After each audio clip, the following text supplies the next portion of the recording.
जय श्री ओम नमः सिद्धेभ्यः। जय श्री ओम नमः सिद्धेभ्यः। जय श्री ओम नमः सिद्धेभ्यः। नमो अरहन्ताणं नमो सेताणं नमो आयरियाणं नमो वज्रायाणं नमो लोये सवसाहूणं नमः श्रीवर्धमानाय निर्धूतकलिलात्मने सालोकानां त्रिलोकानां यद्विद्यादर्पणायते।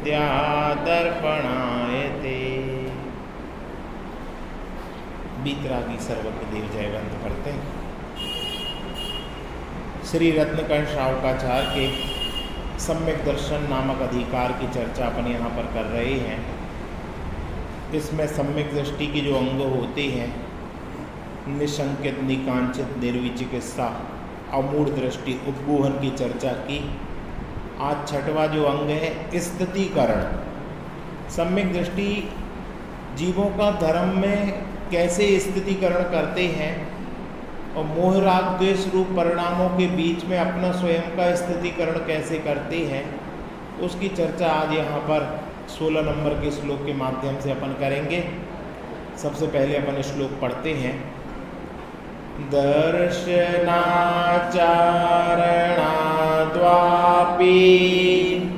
चलितां धर्मवात्सलेः प्रत्यावस्थापनं प्रज्ञे स्थितिकरणामुच्यते।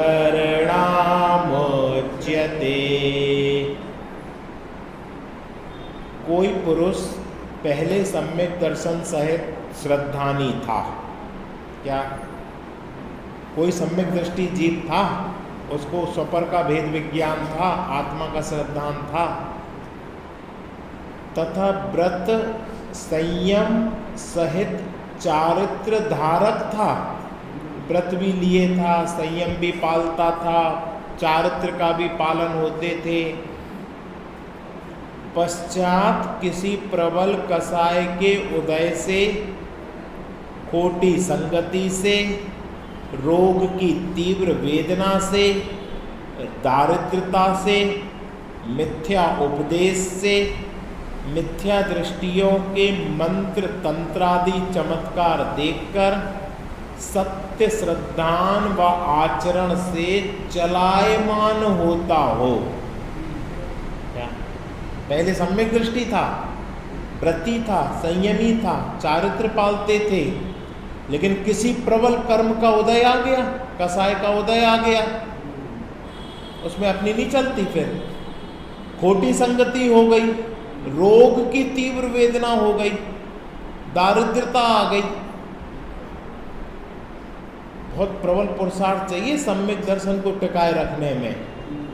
अगर तीव्र कसाय या कर्म का उदय आ जावे, रोग वेदना का उदय आ जावे तो चलित हो जावे जीव, या मिथ्या उपदेश मिल जावे, फिर कोई कुगुरु का संग हो जावे, मिथ्या दृष्टि के मंत्र तंत्र आदि चमत्कार देखकर सत्य श्रद्धान और आचरण से चलायमान हो जावे,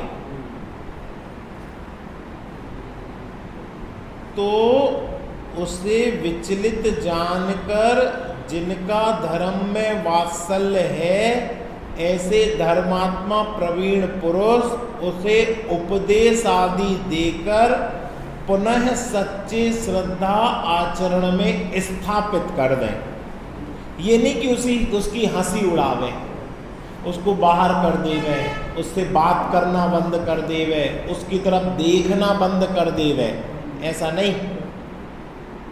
यदि कोई हमारा भाई बंधु साधर्मी विद्वान, कोई मुनि, कोई श्रावक इस धर्म मार्ग से च्युत हो गए हैं, तो पुनः ऐसा उपदेश आदि करके, उपदेश से काम ना हो तो ऐसी प्रक्रिया करके पुनः सच्चे श्रद्धान आचरण में स्थापित कर दें, उसे कहते हैं स्थितिकरण नाम का धर्म का अंग।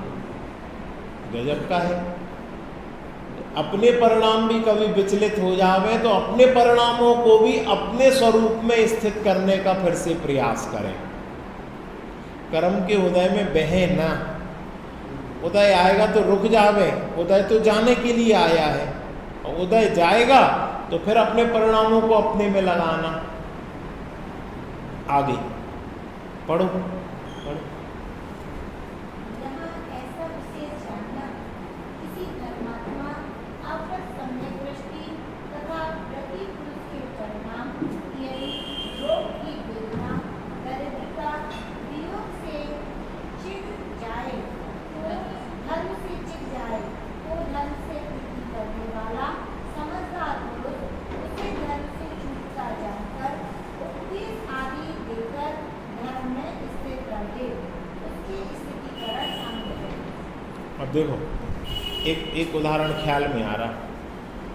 किसी धर्मात्मा आवृत्ति सम्यक दृष्टि तथा व्रति पुरुष के परिणाम यदि रोग की वेदना दारिद्रता वियोग से धर्म से चिग जाए। रामचंद्र जी के परिणाम चिग गए थे, किसके वियोग से? लक्ष्मण के वियोग से परिणाम चिग गए। अब वो लक्ष्मण को उठाएं, जगाएं, खिलाएं, पिलाएं और लोग समझाएं तो माने नहीं, और लोग उनको पकड़ के ले जाएं तो खुद पकड़ के लेके और भाग जाएं उनको कंधे पे बिठाकर। तो फिर क्या हुआ?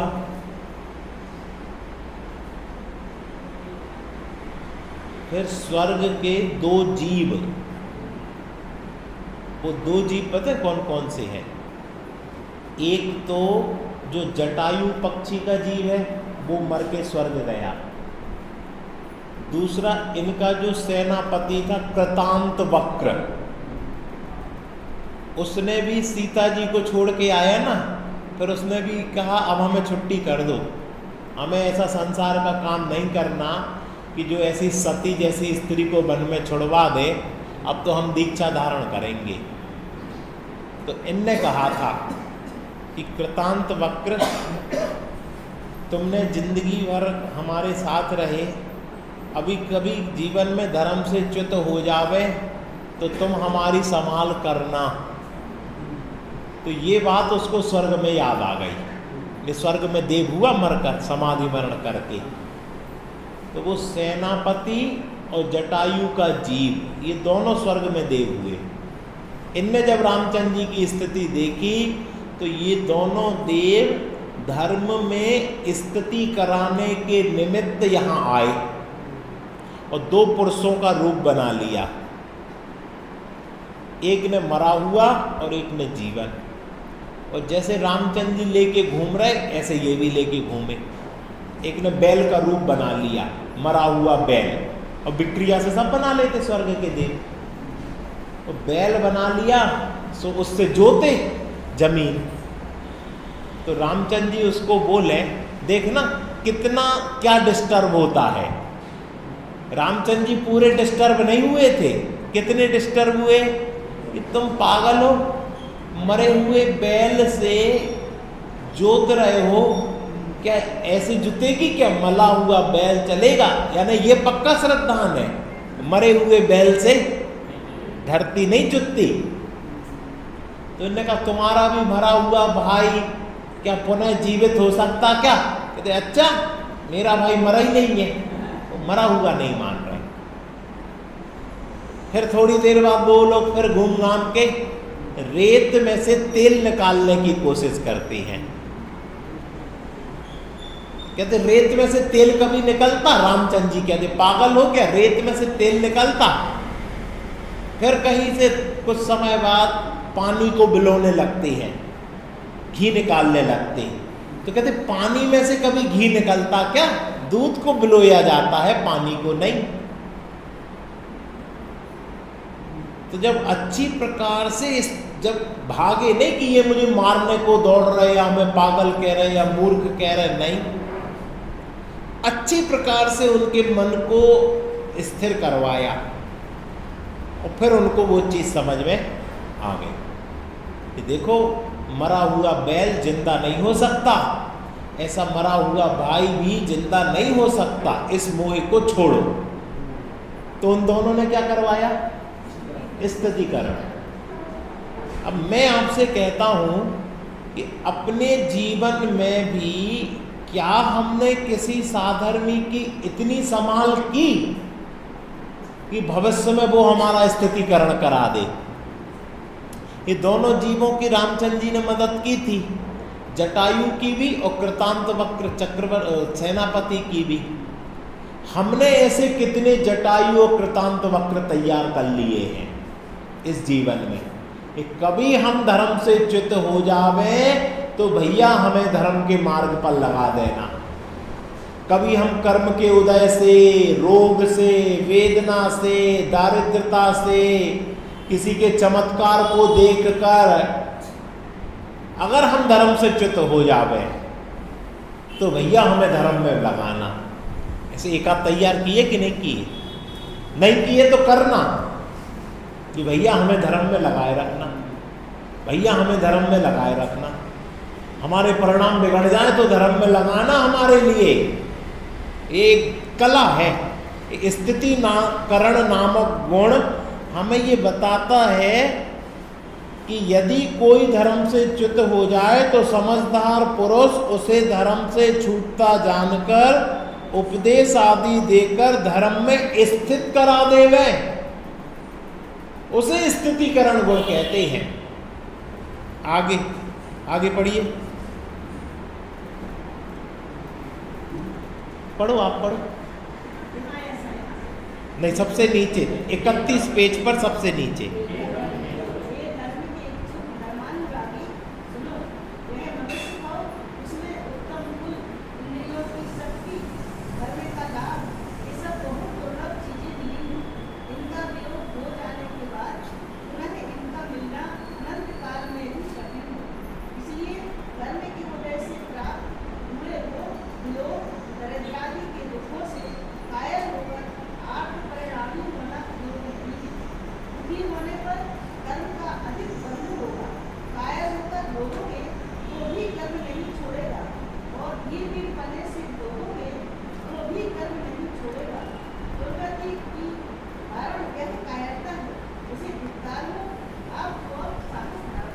बस इसकी चर्चा करें। क्या कहा, कैसे समझाना?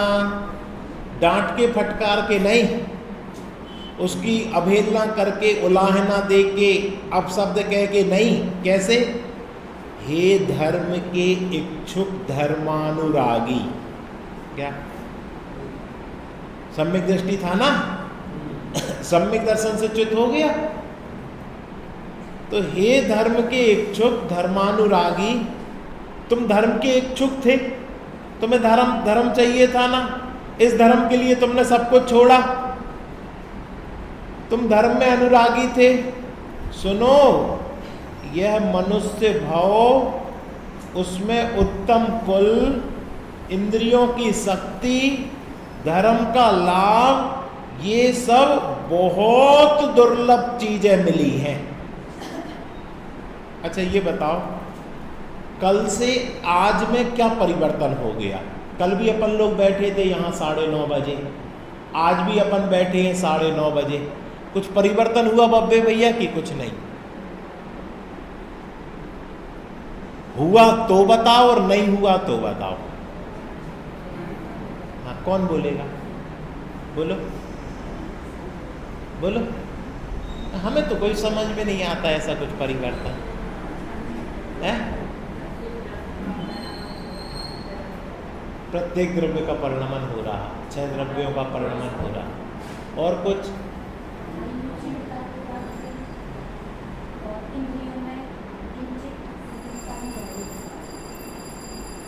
हमारा एक दिन कम हो गया।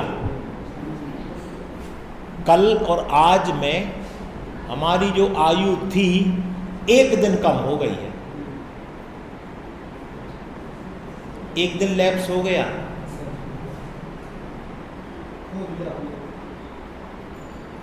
इसका विचार करना।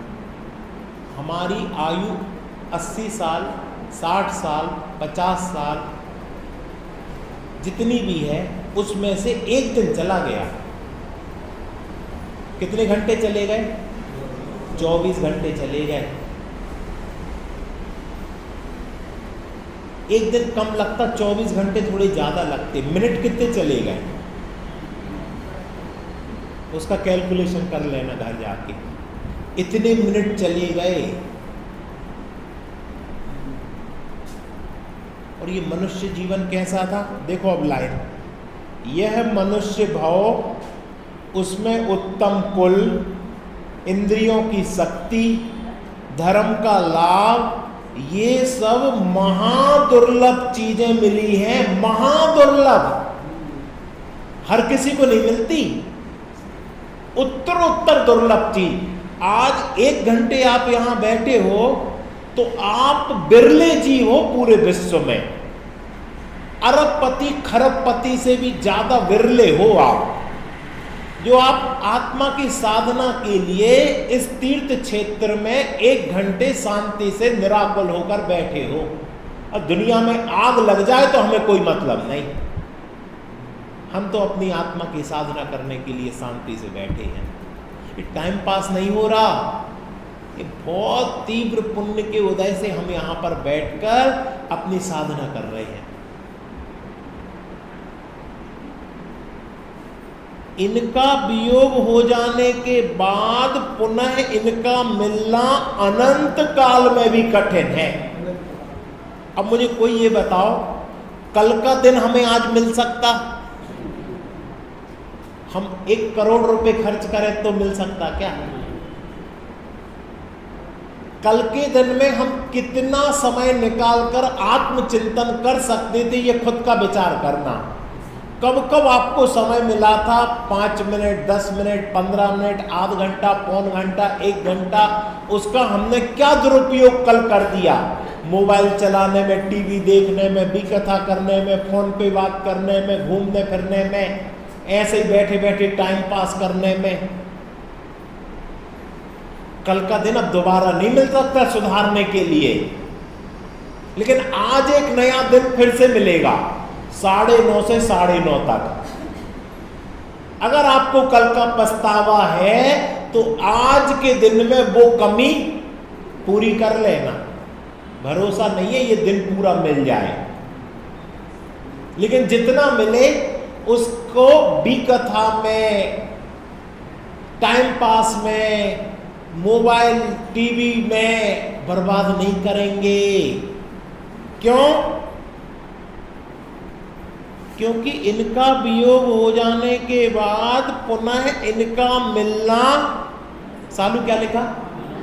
अनंत काल में भी कठिन है ये दिन फिर से मिल जावे। इसलिए अब आज का दिन आप कैसे उपयोग करोगे? इसलिए कर्म के उदय से प्राप्त हुए रोग, वियोग, दारिद्रता आदि के दुखों से कायर होकर आर्त परिणामी होना योग्य नहीं है। आर्त परिणामी नहीं होना, कर्म का तीव्र उदय आए और गुस्सा कर दिया, इसके लिए नहीं है। कर्म का तीव्र उदय आए और शांति से उसको निकाल दो, इसके लिए है। रोग, वियोग, दारिद्रता आ जाए तो समता से उसको सहन करो, शांति से उसको निकाल दो। दुखी होने पर कर्म का अधिक बंध होगा। अगर अपन अभी दुखी होंगे तो क्या होगा? अधिक कर्म बंध होगा, तीव्र बंध होगा। आर्त रौद्र ध्यान में तीव्र बंध होता है। कायर होकर भोगोगे तो भी कर्म नहीं छोड़ेगा, रो रो कर भोगोगे तो भी कर्म नहीं छोड़ेगा। समता भाव से भोगोगे तो भी कर्म आएगा और जाएगा। तो समता से भोग लो। पंडित जी ने लिखा ना, कोई बताएगा? नहीं। कीचड़ लपेट तन धोना क्या, अरु कूद अग्नि में रोना क्या। अब अपन कूद गए ना अग्नि में, अब क्यों रो रहे हो?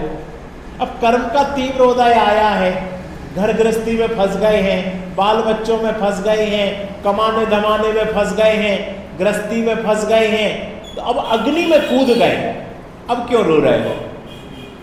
अब इस घर गृहस्थी के बीच में, मकान दुकान बाल बच्चों के बीच में रोना धोना मत करो। अब यहां कितना भेद विज्ञान और तत्वाभ्यास कर सकती है ये विचार करो। ये अर्थ है उस लाइन का। कूद अग्नि में रोने का मतलब ये नहीं कि अग्नि में कूदो। आपने देखा होगा टीवी पे कई लोग आत्मदाह कर लेते, चौराहे पर विरोध जताने के लिए पेट्रोल डाल लेते पूरे शरीर पर और माचिस की तीली लगा लेते। कोई तो देखेगा और कोई ने नहीं देखा, नहीं देखा सो क्या हो गया कि जल गए। 1 सेकंड में कपड़े जल गए और दूसरे मिनट में शरीर जलने लगा। अब कहने लगे बचाओ बचाओ बचाओ बचाओ। भैया बचाओ बचाओ कहना तो आ गई काय को लगाई। ये हम तो हंसी हंसी में, खेल खेल में, जयपुर में हुआ था हम लोगों के साथ। हम लोग के एग्जाम के नतीजे नहीं आते थे, 1 साल 2 साल में पास होती थी, एग्जाम बहुत लेट होते थे, तो छात्रों ने आंदोलन कर दिया।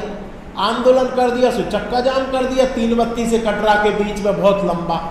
एक कहीं से पेट्रोल ले आया, उसने ऊपर से पेट्रोल डाल लिया और माचिस की तीली। अब लड़के तो 20-25 साल के, 17-18 साल के लड़के, जैसे ही वो जलने लगा तो बेचारे लड़के दूर हो गए और पुलिस वालों को आने नहीं दिए गए थे, बहुत दूर रोक दिया था, कोई बचाने नहीं आ पाया उसको। 80-90% जल गया वो खेल खेल में। ये मनुष्य प्रयाग कैसी चली जा रही है। अपने चुपचाप हम लोग जो थे सो चुपचाप पतली गली से वापस बन लिए, चलो भैया। अरे कूद अग्नि में, रोना क्या? अब तुम अग्नि में कूद ही गए हो, अब काय को कह रहे बचाओ बचाओ बचाओ बचाओ। ऐसे ही हम भी विषय कसायों में, पाप में, हिंसा में, कर्म के उदय में, व्यापार में, खान पान में कूद गए। अब रो क्यों रहे हो? अब तो वहां पर क्या हो सकता ये विचार करो, वहां पर कैसे समता धारण कर सकते ये विचार करो, कैसे इस कर्म के उदय को सहन कर सकते मंद कसाय में अपना कल्याण, वो विचार करो। ये कह रहे यहां पर क्या क्या कह रहे?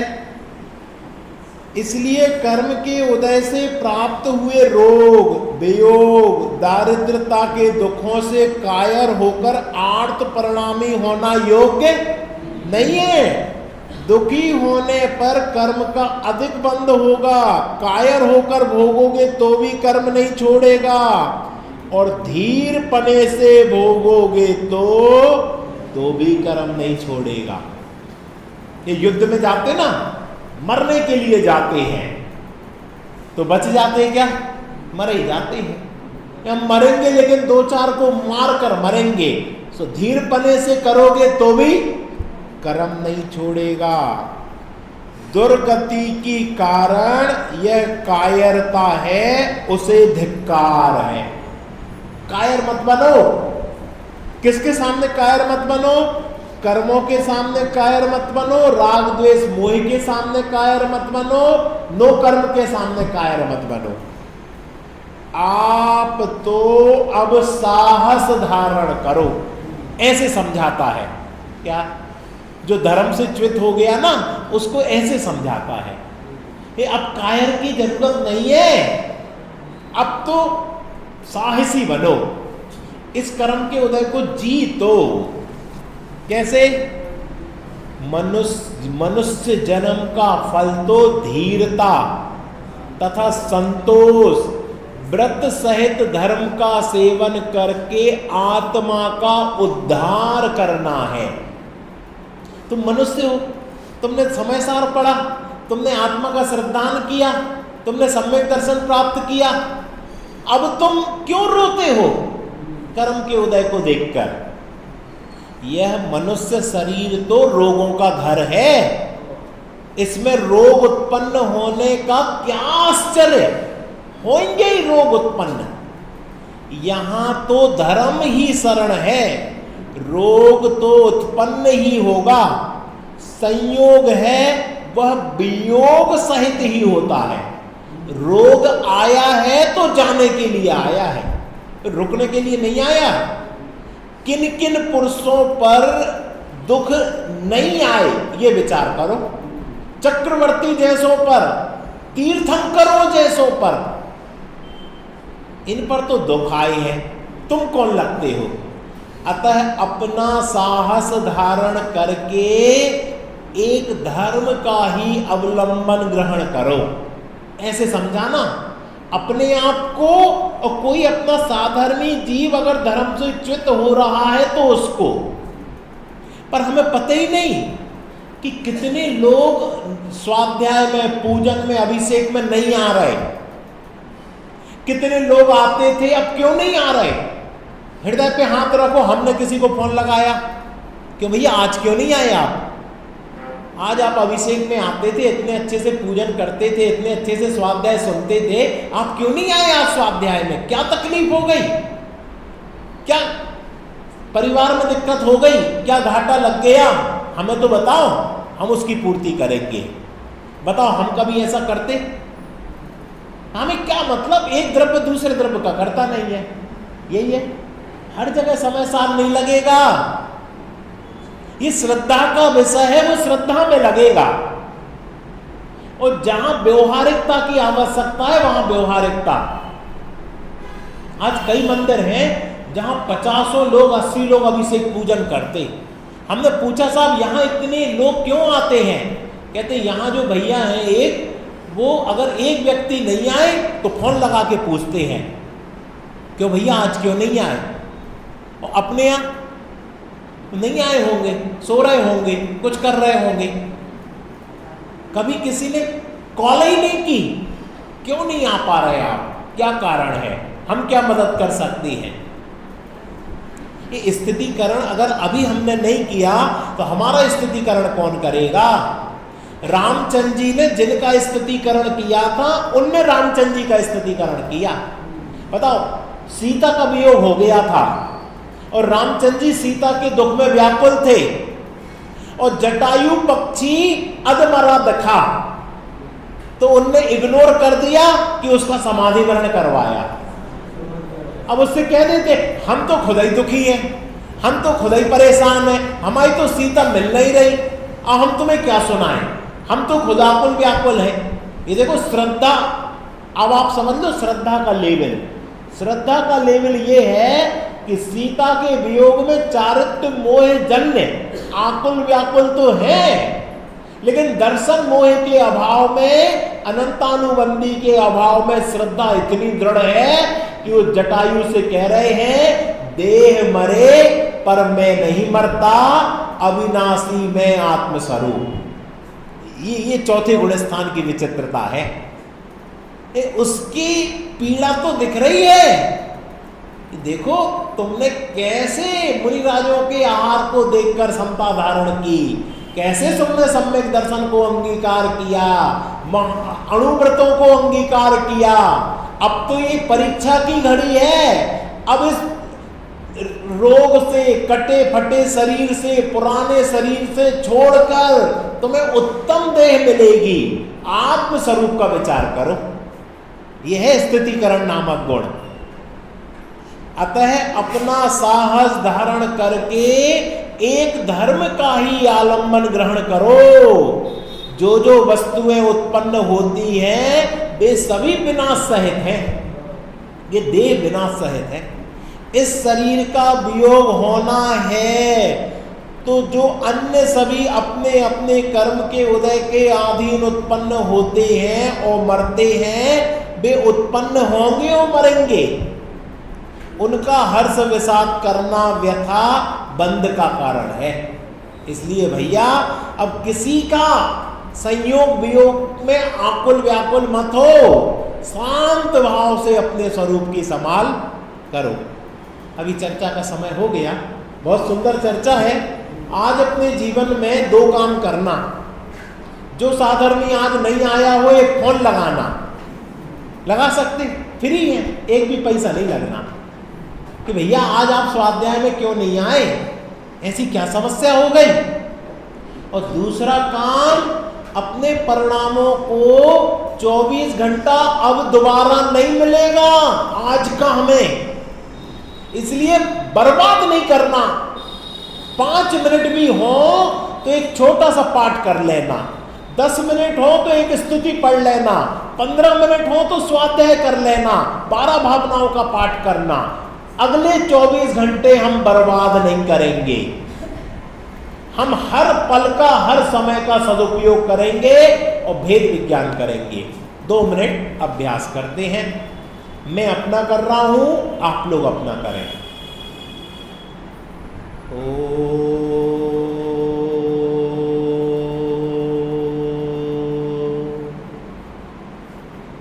अपना स्थितिकरण करो। चैतन्य स्वरूपो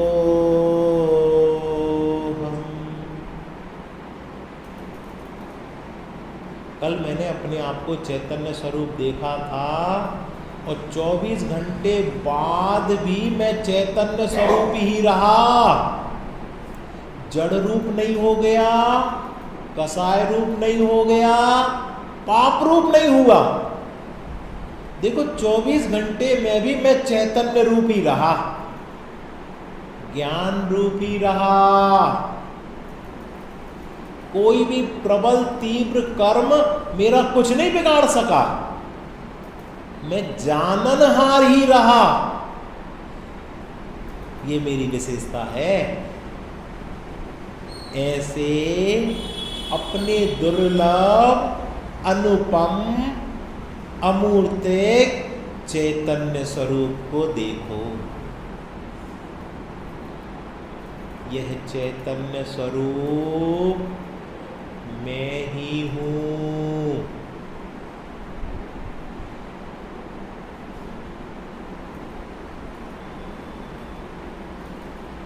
मैं जो अपने आप को चैतन्य स्वरूप माना, जाना, अनुभव किया, ये ही सत्य है। जड़ रूप तो मैं कभी हुआ ही नहीं, पर रूप तो मैं कभी हुआ ही नहीं, मैं तो सदा काल चैतन्य रूप ही रहा।